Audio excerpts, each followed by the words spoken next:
আজকে পমফ্রেটের আর একটা নতুন রেসিপি নিয়ে আসলাম। এটাকে আমি ক্রিস্পি পমফ্রেট বানাবো। তো আমি মাছগুলো একটু ছোটো সাইজের নিয়েছি ভাজার সুবিধার জন্য। আর যা যা উপকরণ লাগবে সব সাজিয়ে নিয়েছি। প্রথমেই আমি আসছি মাছগুলোকে আমি লবণ আর তোমার লেবুর রস দিয়ে প্রথমে মাখিয়ে নেব।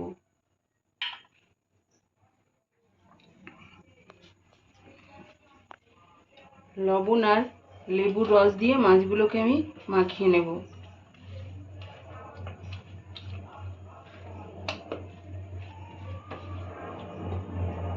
এখানে আমি নিয়ে নিয়েছি একটা ব্যাটার তৈরি করার জন্য নিয়েছি বেসন, এখানে নিয়েছি একটু চালের গুঁড়ো, একটু কর্নফ্লাওয়ার, একটু হলুদ, কালো জিরে আর গোটা জিরে, আর এখানে রয়েছে একটা ডিম, এটাকে আমি ফেটিয়ে নেব। এখানে আছে আদা রসুন আর কাঁচা লঙ্কা পেস্ট, আর এখানে আছে কাশ্মীরি লঙ্কার গুঁড়ো। এটা দিয়ে আমি প্রথমে আগে ব্যাটারটাকে তৈরি করে নিই।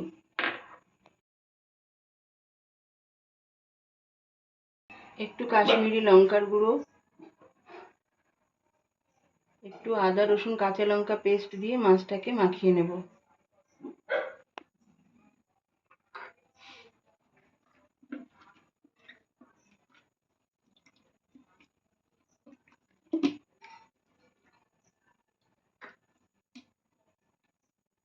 এবারে অল্প অল্প জল দিয়ে ব্যাটারটাকে ভালো করে মাখতে হবে।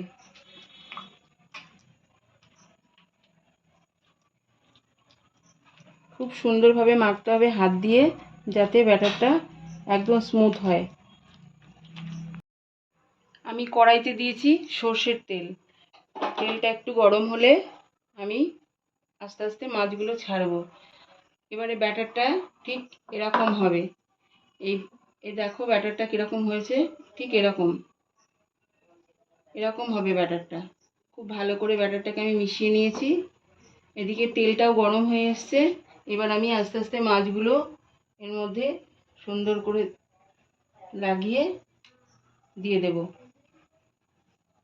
প্রথমে তেলটাকে হাই ফ্লেমে করে তারপরে একটু কমিয়ে মাছগুলোকে দিতে হবে।